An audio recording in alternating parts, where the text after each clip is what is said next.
Muri Repubulika na Demokarasi ya Kongo M23 ikomeje gutanga isomo rikomeye cyane. Ni ikigo cy'intambara ku ngabo za FARDC z'Abarundi, FARDC Mai Mai Shitani ndetse n'ingabo zose zishigikiye ingabo za Repubulika na Demokarasi ya Kongo. Ni M23 yakomeje gutaka cyane ibwira amahanga ko ikomeje kwatakwa mu birindiro byabo mu gihe agahenge ndetse n'ibiganiro bikomeje kwiyongera idoha muri Katari. Anariko FARDC ikomeje kongera urufaya rw'amasasu igakomeza kurashisha drone ndetse na Sukhoi 25 ku muvuduko udasanzwe. M23 yavuze ko igomba guhagarika ahari guturuka bino bitero kandi kazatakana buri umwe wese uzagerageza gufasha ingabo za FARDC mu guhungabanya umutekano w'abaturage.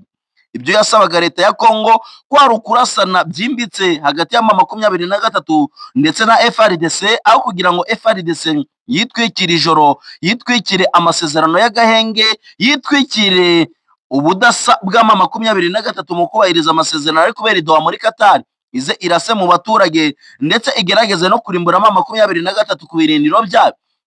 M23 idasanzwe yitoreje mu misozi itandukanye ya Repubulika na Demokarasi ya Kongo niyo yagiye ku mirongo y'imbere ku rugamba, itangira guhatana bikomeye cyane n'ingabo za FARDC zitangira kuva mu birindiro byabo bariruka. Shabunda no mu bindi bice bitandukanye ari kubera imirwano ikomeye cyane. Niko Walikale centre nayo yugarijwe n'imirwano ikomeye cyane M23 ishaka kuyisubiza. Turambuka gato tugere za Kisangani. Ese nubwo hatari kubera imirwano n'iki gikomeye kirimo kirahabera? Nuguta abajenerali muri yombi, icyo bita mu mvuto, babaziza kugurisha ibikoresho by'intambara ndetse no kugurisha imbunda mu buryo bunyuranyije n'amategeko.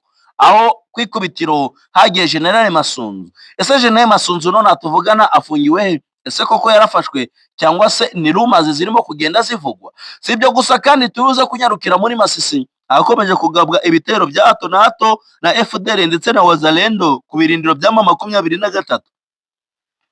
Ushobora kuvuga ngo narinzi neza ko M23 yigaruriye Masisi, none no kubera ikakomeje kubera imirwano aho M23 yafashe. Ese so kudashobora gukontorora aho yafashe ikabirushaho kugenda yiyongerera ibice byinshi mu buryo bwo kwikunda ndetse no kwiyongera uduce idashoboye kurinda? Ibyo sibyo.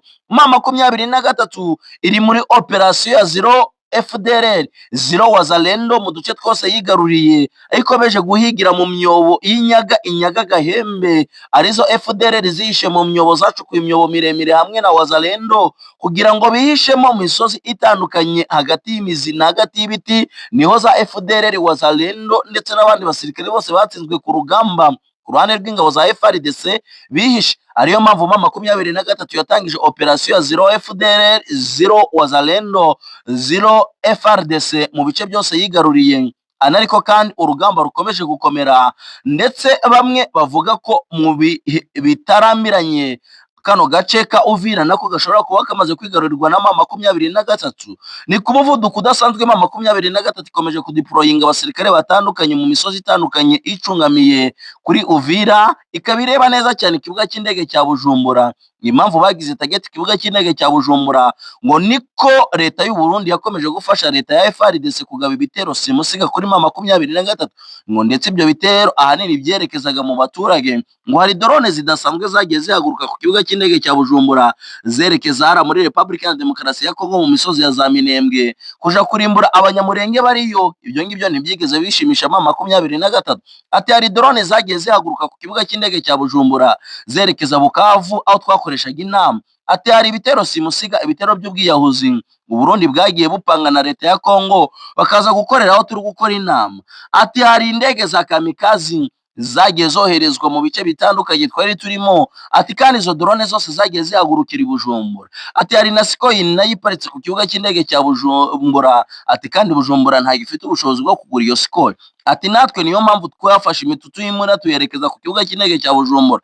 Ati kugira indege yose izahaguruka cyangwa igisasu cyose kizahaguruka tuzabasubize mu buryo bworoshe, tubereke ko gukina na M23 ari gukina n'intare za Sarambwe zidateze gusubira inyuma ku rugamba. Ni M23 muri Repubulika ya Demokarasi ya Kongo idahwema kwereka amahanga ko ikomeje kwatakwa bikomeye cyane n'ingabo za FARDC.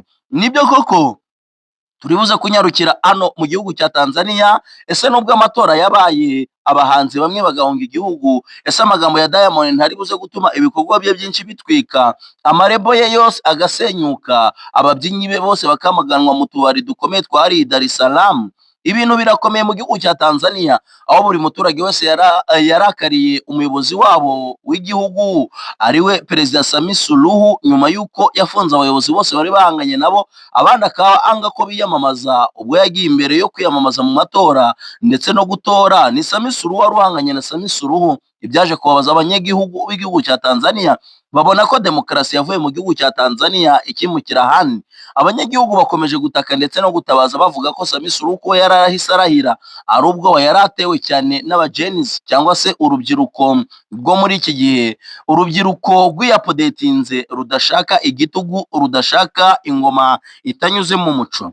Nibyo koko hariya mu gihugu cya Tanzania nubwo bugarijwe, Uburundi bufite ubwoba ko iyi myigaragambyo ishobora kwimukira mu gihugu cy'u Burundi mu mwaka wa 2027 ubwo bazaba batora nabo perezida w'umunyagitugu, ndetse bakazavuga ko uwo muperezida w'umunyagitugu ari nta wundi ari Ndayishimiye Evariste, ngo witeguye kuzabashiraho igitugu agafunga abo bazahangana bose nk'uko yafunze General Bunyoni ufungiye muri gereza mu cyumba cya metero 2x2 mu cyumba cy'umwijima, ahasohorwa iminota 30 gusa kugira ngo abone izuba.